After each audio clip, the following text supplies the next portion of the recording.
Let's welcome the Vice President of Colombia and Minister of Foreign Affairs, Ms. Marta Lucía Ramírez de Rincón. Let's welcome her with a round of applause.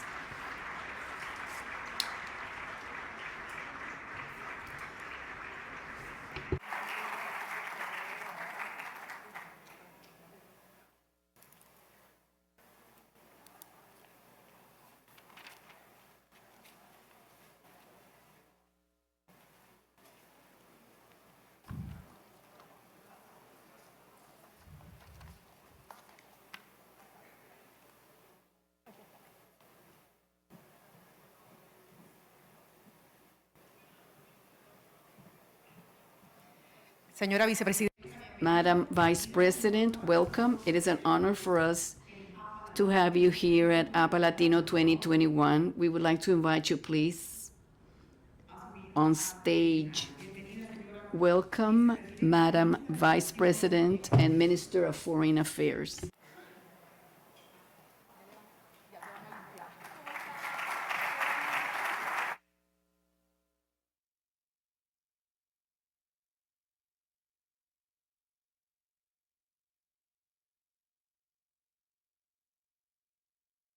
Buenas tardes. Good afternoon. I would like to thank you for your presence here in Colombia, here in Cartagena. I want to greet so many friends of the port of Cartagena and the entire port activity, foreign trade, and also the economic activity of our country. I would like to especially greet Captain Alfonso Salas, General Director of the Port of Cartagena, a visionary, a pioneer, a leader always in this industry and in our country. I would also like to greet the General Director of Contecar, Carlos Acosta. I would also like to congratulate them for this 29th version of this Congress being held here in Colombia. I would also like to greet our good friend Rafael Diaz-Balart, coordinator of the Association of the AAPA for Latin America.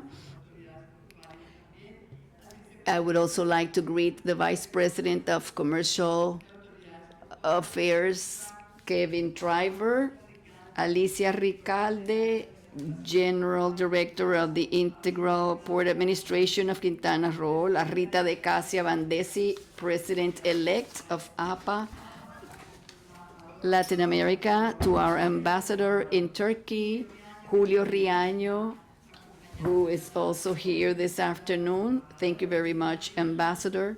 Vice Minister of Water and Sanitation of Colombia, Jose Luis Acero, a person who spent many years studying all of the comparative advantages Colombia has based on its water wealth, the oceans as well as the rivers, and with whom with his studies, we certainly have the advantages to make Colombia very competitive in everything that has to do with water.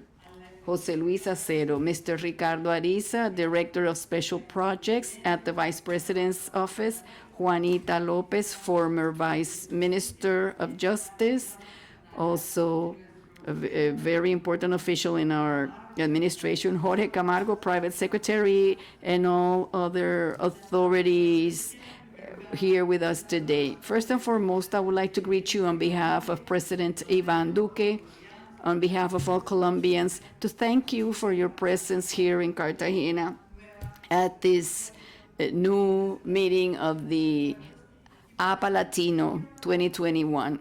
And I don't want to talk to you about everything you have been discussing during your deliberations. What are the challenges the port industry presently has?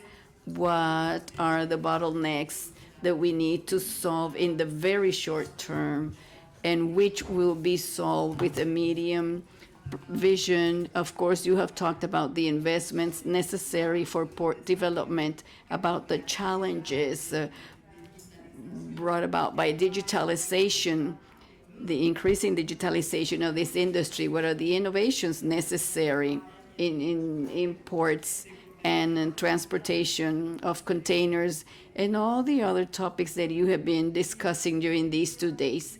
So I would like to insist on something that you perhaps discussed, but it's truly the topic I would really like to dwell on, and that makes us optimistic about the future of Colombia, and is how Colombia is a country that's continuously in progress.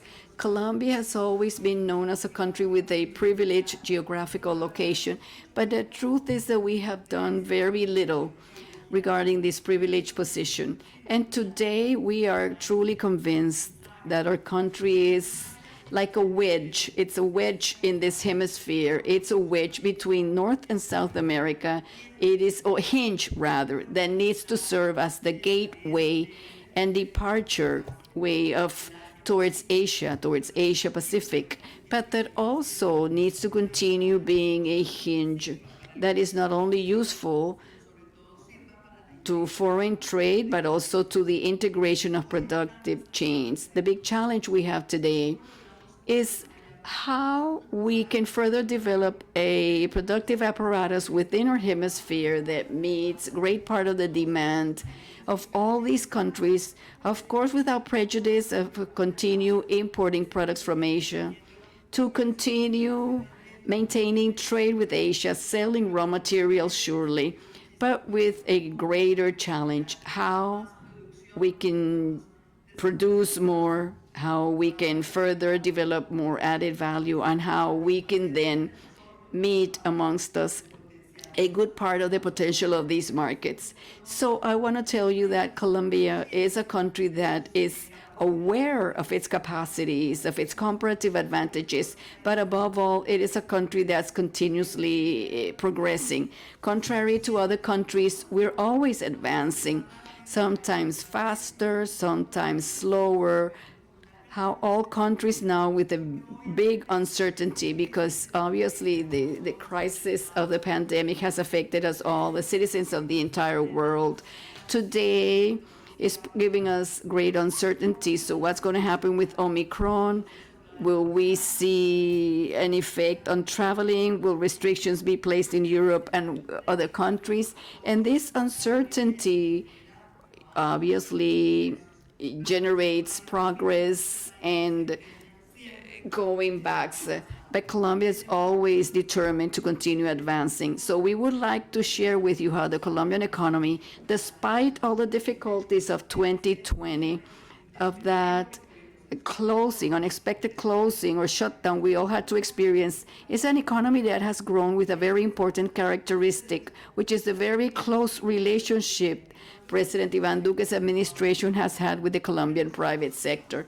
Because we are aware and also convinced that the only way to make a country successful, of generate productive jobs, of putting an end to extreme poverty, is precisely with the activity of the Colombian business sector, with the activity of the business sector, which is the one that has to allow us to generate more jobs in our country.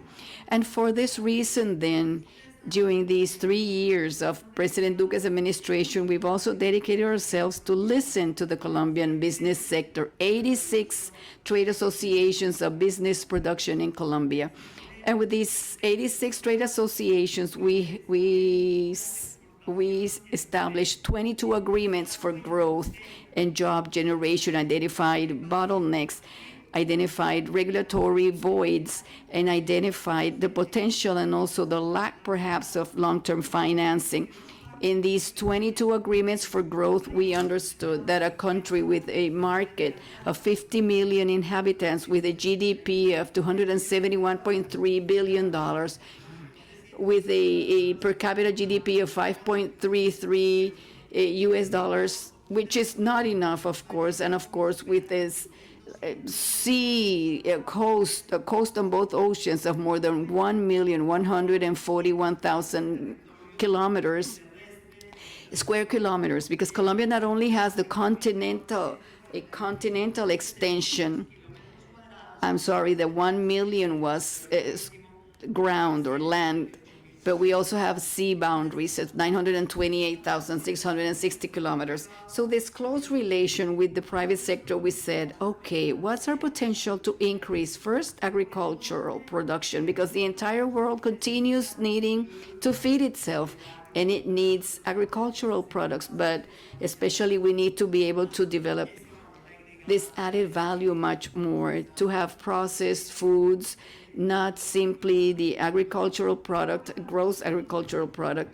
How, with greater production in agriculture, can Colombia also increase its exports, but also boost other industries in manufacturing, everything that has to do with packaging, everything that has to do with beverages, with the soft drinks, energy drinks, all of these industries, and also the movement industries, which have a very high potential, which have to do with cargo transportation, because we need for these movement industries, roadway transport, regular car movements, but also air transportation, for all of this to allow Colombia and its manufacturing industry, its auto parts and automotives to have further growth and jobs.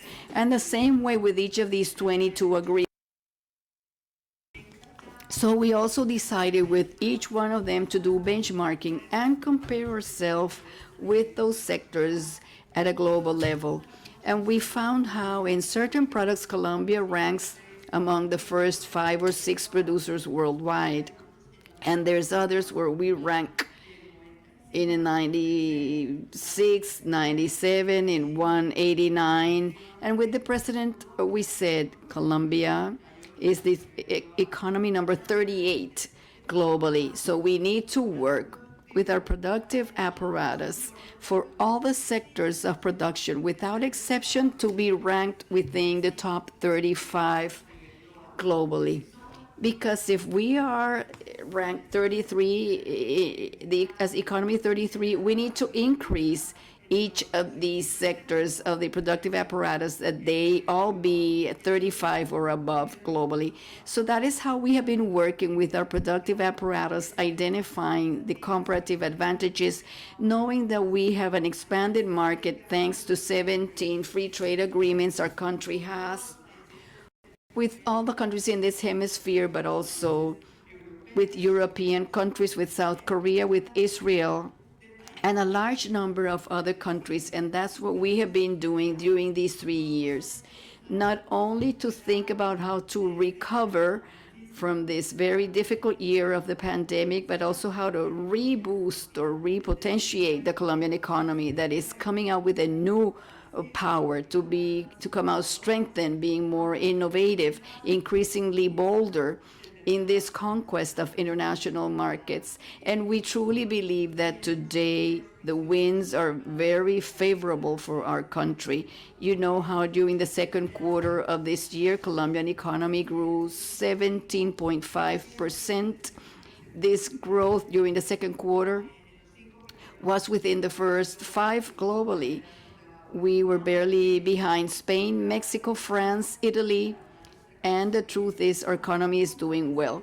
And the most important has been this third quarter, which is showing us a trend, a consolidated trend. And during this third quarter, Colombian economy appears as the first within the OECD countries. This first place gives us certainty that we will have a year where growth will not be below 7.5%. The question is between 7.5 and what are we going to grow? Because there's analysts that are very conservative that say the Colombian economy this year could grow up to 9%. We have preferred with the president to have conservative figures and say we're going to grow at least 7.58%. And this then, I'm sorry, but I forget to pass the slides. So here we see the second quarter this year in yellow, we ranked 5th. The third quarter this year in blue, we ranked 1st amongst OECD countries. And so this truly makes us optimistic, because just the way things are right now with all the growth forecasts being made by the IMF as well as IDB, and also as well as the central bank, Banco de la República. All this indicates to us that Colombia's economy this year will be in the top 5 globally, and most possibly with Ireland, Chile, Estonia, and then Colombia. So all this makes us very optimistic, because then we see a trend that has been consolidating. And here then we find that part of this growth is a result of that bet on the productive apparatus, a bet on all the sectors of the Colombian economy, but also a bet that was called Pact for Colombia, which was introduced by President Duque before Congress in July of last year. And here we included 540 projects with investments equivalent to 177 billion Colombian pesos, which is close to 35 billion US dollars in investments, public and private. And in these $35 billion public and private investment, infrastructure had a priority position. Infrastructure, the development of all concessions for highway transportation, of course, have been a priority during this year. During this administration, we have advanced in 26 projects of 4G, fourth generation, and we've already developed that pipeline, a series of projects that we call the 5Gs, which include a new wave of concessions in terms of airports and other projects, roadways, and we're also looking into railway projects. But what we are seeing actually is a big challenge, to the extent that there is greater appetite by investors for this boom that the infrastructure sector is having in Colombia. The potential of our country then is large. Today we have very little development in railways. There's huge potential here, how to cross this country from north to south and east to west. We also have the continuity of many of these projects, roadway, which you see on the right-hand side, and of course the airports, where there's 5 airports already identified, 2 of them precisely here in Cartagena, the Bayonka Airport, a new airport that's going to be constructed, and the expansion of the airport in the city of Cartagena. So we see that in terms of infrastructure, a lot has been accomplished. Many jobs have been generated. Part of this reactivation and generation of jobs has been precisely by the infrastructure sector. And we think then that now we need to continue working, especially in the development of the sustainability combined with economic growth. In long-term sustainability and growth, we find a priority, the oceans. These 658,000 square kilometers of ocean that we have on the Caribbean Sea and 330,000 square kilometers on the Pacific account for 44.86% of our territory. And for this reason, at the Colombian Commission of Oceans, which I've had the honor of presiding as Vice President of Colombia these 3 years, we have worked hand in hand with all our authorities in this sector, the Navy, the DMAR, the commander of the Navy himself, but also with the business sector, with academia, to see how we can better use the oceans, how we can achieve greater growth based on the potential of being one of the 21 bi-oceanic countries, because there's only 21 countries that have this condition, and also to see how this growth generates greater GDP, more jobs, and has a larger social impact, especially in the 47 coastal municipalities that we have here in Colombia on both coasts, the Pacific and the Caribbean. So here at this commission, we identified 11 sectors, 11 sectorial bets of the greatest importance in order to attain this growth with sustainability based on the oceans. First, scientific and maritime research. As you know, We have a large capacity. We have been working with other countries, even the Seaflower expedition, the Antarctica expedition with scientists from different countries in order to identify what else we have within the seabed that can be useful for industries like medicine, algae, etc., but always under sustainability conditions. Second, everything that has to do with vessels. And we have a law where Captain Salas was very helpful for the flagging of Colombia, and in order to give or foster development of the servicing industries, shipyards, so that we can have many ships with the Colombian flag and that they can receive services here in our country, maintenance, repairs, readiness of these ships. A shipyard is also an industry that has large potential. Here we have Cotec Mar that has been building vessels with their own technology, but also today we find great interest by many shipyards from the world. Korea, which has a great shipyard industry. Different countries have an interest in Colombia because here we have to bet for developing the shipyard industry, the fisheries industry also with huge potential, the offshore industry, not solely for oil, which has been the most traditional product in this offshore industry, but also now for renewable, unconventionals, or conventional renewable energies, which is a big bet of our government. Also the ports, the docks, the marinas, the development of the coastal municipalities, the tourism, beach tourism, where Cartagena is an example for having blue flag beaches that show beaches with a water quality that's above that of other beaches. And all this allows us to seek tourism of a higher level.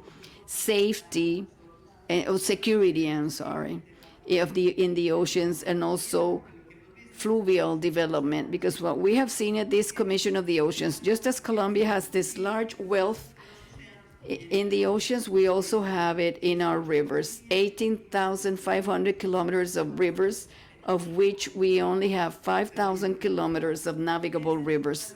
This is one of the sectors in which we're making big bets. But another is that of renewable energies. As you will know, this is a country that just 3 years ago had only 28 mega capacity of wind and solar energies. With the work done by the President and the Ministry of Mines, today we have 2,500 megas capacity, and at the end of these 4 years, with the last auction held a month and a half ago, we will have 4,000 megas of capacity for producing renewable energies, unconventionals. Added to this, a new source of energy in which work is being done and a roadmap has been submitted by the Colombian government, which is green hydrogen.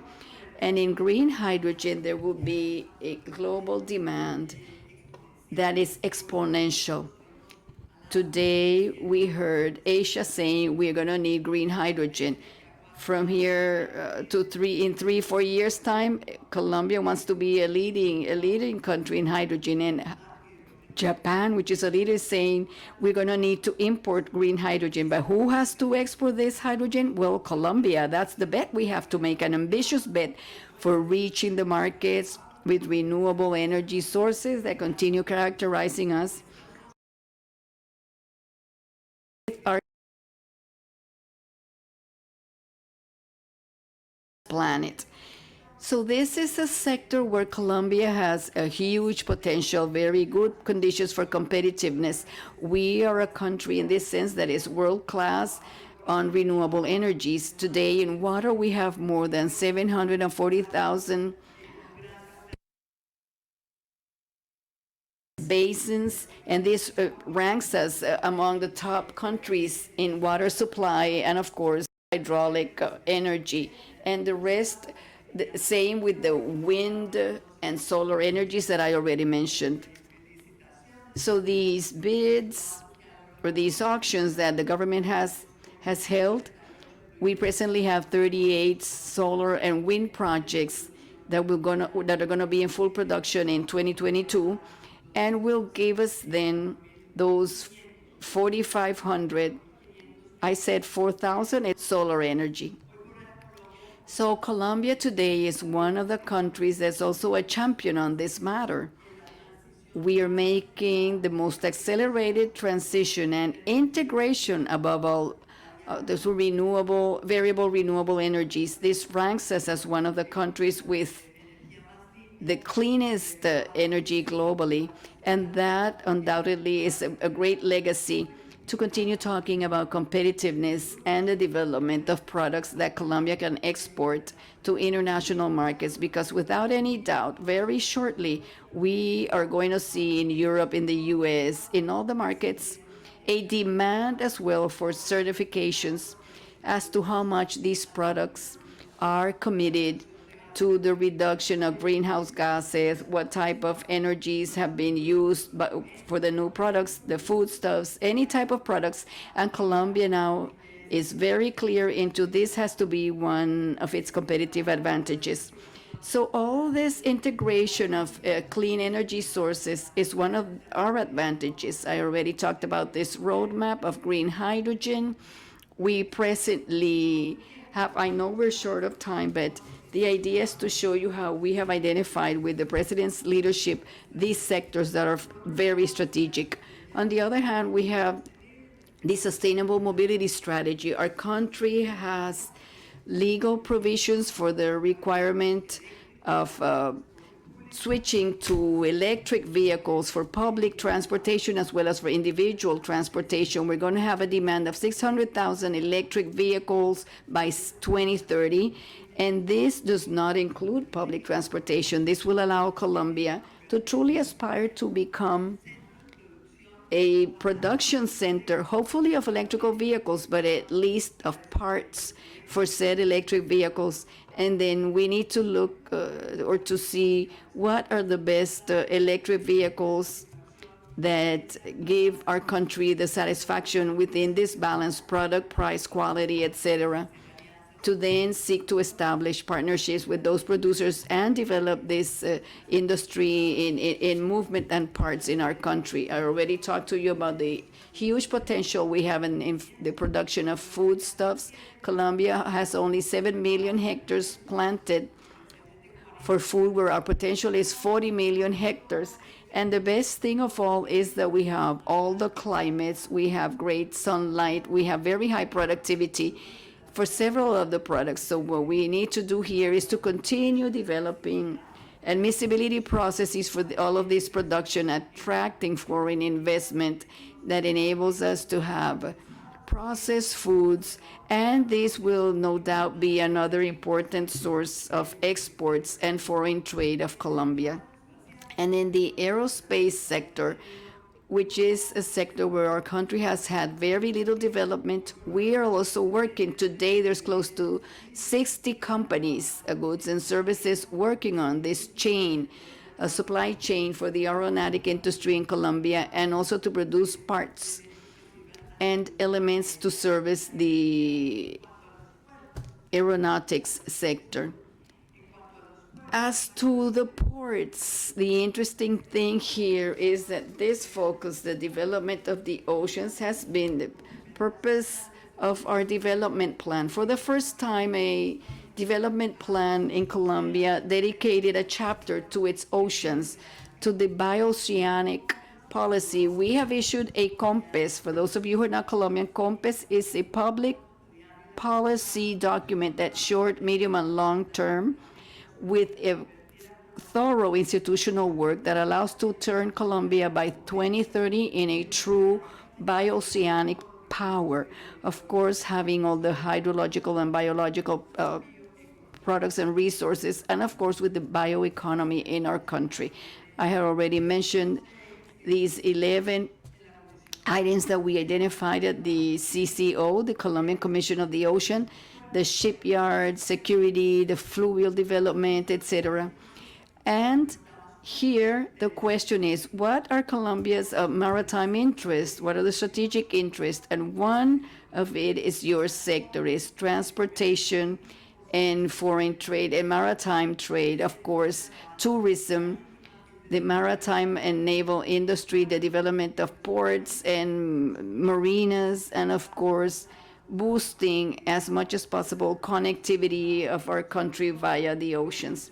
Especially, we know in this connectivity, we are very much concentrated on Cartagena and Buenaventura, and we have to identify what are the other places where we can have very good potential so that a good part of the trade towards this part of the world arrives through Colombia, and we can truly be a hub of product distribution, and that we can become, for instance, in the case of the Caribbean, let's remember that Colombia is Caribbean. And sometimes when we talk here about the Caribbean and Caribbean countries, it's as if they were our neighbors, but we're not a part of it, and we are a part of this Caribbean. And for that reason, it is why this COMPES document, we have established the need to drive maritime activities, strengthening this presence of Colombia in the Caribbean, and making good use, I repeat, of all this maritime and trade development and ports to improve the living conditions in the coastal municipalities that Colombia has.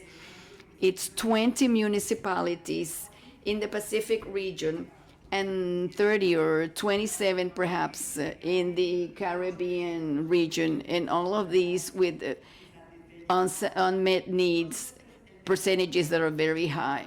So the ports. And we all know that a good part of global trade, 90% moves via the sea, which today we are seeing how during last year there was a very significant drop in trade through all the ports of the region. I can't find the slide, but I was showing there the decrease in trade. And when it started picking up again, only 2% in this activity versus Colombia, which has had a better recovery, a higher recovery, perhaps given that greater growth that our economy has. We see then how in these 8 different port zones that Colombia has, we can identify hand in hand with the private sector what are the needs that we have in addition to transportation or more transportation, what are the needs of the shipping lines and the companies to see through these services how we can better attend to the needs of these companies as well as the exporting and importing companies so that we can truly have all these port areas of Colombia ranked in better positions or worldwide. In the case of Cartagena, there's a fundamental case here, which is the development of river transport over the Magdalena River, which has also been a very hard work done with the president at the helm, the Minister of Transportation as well, to truly solve the sedimentation issues of the river and to develop in significant transportation through the Canal del Dique, the channel that will give the bay, will dynamize the Bay of Cartagena further, because a good part of the trade of our country will come not only through the highways, but through this fluvial transport over the Canal del Dique to reach Cartagena, and from Cartagena leave to the different ports of the world. Today we know that the leading ports worldwide today, there's 7 ports which are Chinese, starting of course with Shanghai. We see how unfortunately the rest are very far from what this movement of containers that Chinese ports have, but we find interesting ports like Korea. I can't find my slides. Korea, which has the port of Busan, where we see how with a relatively short time, there's ports that have achieved an almost exponential growth. So we have, for example, the port of Busan in Korea, which, whereas it is true, it's very old, since the War of Korea, but it's true dynamism in global trade, is only a few decades old, the same as the port of Tangier in Morocco. And there we see how Colombia needs to identify strategic partners to see how we can develop strategic partnerships with some of those port cities or with some of those ports that in very few years have been able to achieve almost exponential growth. The port of Tangier, in only 12 years, a full development today, has almost 6 million tons, 6 million containers, correction of the speaker.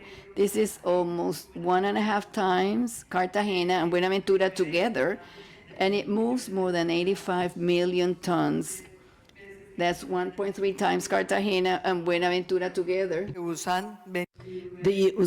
port of Usan, 29 million containers and 410,000 tons. So we speak to Captain Salas on how to identify in each region strategies for the future in the long term of Colombia, which ports should be our strategic allies, and to see how to develop alliances, how to strengthen that economic relationship, that trade relationship, in order to make sure that Colombia will become a great production and distribution center, and also a consolidation center of most of the production of Latin America, in order to just reach those markets in Africa, in Asia, and in different parts of the world, because we really have to think big on how and which should be the future of our country, a future that we hope will be prosperous and will really create employment and mainly a future towards international market and foreign trade. And I would like to conclude by saying that today we are listening to many initiatives, that they are all welcome. One of them, which I find very interesting, and it is the one being presented by President Biden in these last months with the Undersecretary, and it's the Buildback Network, and the idea is to join efforts in the development of infrastructure, and I think it is very important. And we have to see what's happening in the rest of Latin America. And what we were able to do in the past, we did it, and I remember based on that initiative, one presented by President Kennedy when he came to Colombia, and he talked about the Alliance for Progress. And in that Alliance for Progress, there was a bet for an infrastructure that will integrate Latin America with the U.S., that will integrate this continent among all its countries. And I know that it's not nice to make comparisons, but if we see what happens with the Silk Route that has been promoted in China, we have to acknowledge that we have not, we have to think big. And we need to be capable of identifying not only the needs in port infrastructure in Colombia and in South America, but how can we get the best routes to connect to the U.S., to Asia, to all the countries that could have a strategic importance. And in that sense, Colombia has been working in a proposal in order to develop it with the U.S. and with other countries of the region on how to achieve a new alliance for the development of the Americas, a new alliance that will include the development of the productive system. And that's why I started by telling you what's happening in Colombia. Production chains geared towards growth, employment, and exports, and production chains that we need to integrate, that we can integrate with other countries of the hemisphere. When one sees what Argentina produces in cereals, what Bolivia produces in soybean, well, what we produce in livestock, so we'll need to see how can we develop those value chains, how can we multiply them, and this way this hemisphere can become a great producer of goods and services, but mainly a producer of goods that circulate within the hemisphere that will be taken to other markets, and we'll do it with a better infrastructure. We have to think big. We have to think about this infrastructure, and that's why I'm showing this slide here, to say that it's not only maritime transport, but we cannot think big without maritime transportation.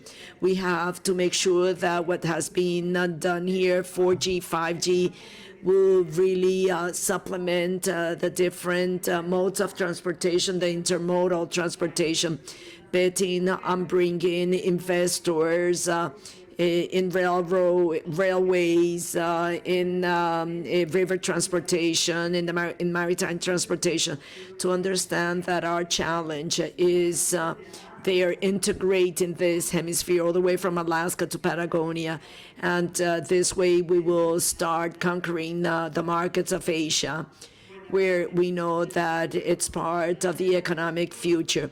So ports have been, are, and will continue being necessary for foreign trade, for growth, for employment, for the well-being of our people. We owe a lot to the vision of people as Captain Salas, and in 1991, when Colombia privatized the ports that were very inefficient, where, well, sadly enough, we never thought about competitive conditions vis-a-vis the ports of other countries, even in our region. Today we have in Cartagena a great port, a world-class port, and the Colombian foreign trade still has small volumes. However, this has been the bottleneck to have an expansion in our port capacity. This vicious circle is one that has to become a virtual circle. We need to have more production in order to have more ports, and we need more ports. And we need more competitiveness in order to have more products that could be exported and could be part of the Colombian foreign trade through maritime transportation. Our government knows that we should become like a hedge in this hemisphere, and that really creates a great opportunity. And we need to create and boost that potential. And we need to give the private sector trust in our country, in foreign trade. And actually, Colombia has the best stability conditions. It has legal security. And for that reason, I just would like to say that we invite you to continue investing in Colombia. We invite you to continue having businesses with the Colombian ports, to continue having businesses with Colombian companies.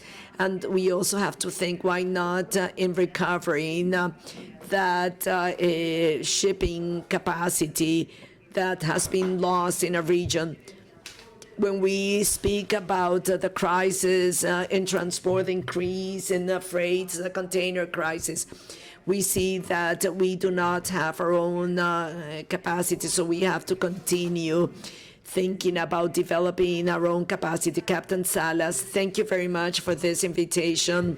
And I would like to stress that President Duque is very happy that this Congress is taking place in Colombia. And we hope to see you many more times here in Colombia. Thank you very much.